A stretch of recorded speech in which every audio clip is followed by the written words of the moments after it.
വിദ്യാർത്ഥികളായ എല്ലാവരും വേനലവധി ഏറ്റവും മനോഹരമായി ആസ്വദിച്ചുകൊണ്ടിരിക്കുന്ന ഒരു സമയമാണിത്.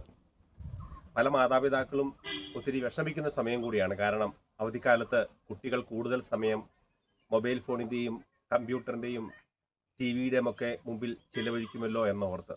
ഞങ്ങളുടെ കിഴക്കേ മാട്ടുക്കട്ടയിലെയും വെള്ളിലാങ്കണ്ടത്തെയും ഞങ്ങളുടെ പരിസര പ്രദേശങ്ങളിലെയും ഒക്കെ ബാല്യ കൗമാരങ്ങൾ അവരുടെ അവധിക്കാലം ആസ്വദിക്കുന്ന ചില ദൃശ്യങ്ങളിലേക്ക് നമുക്ക് പോകാം.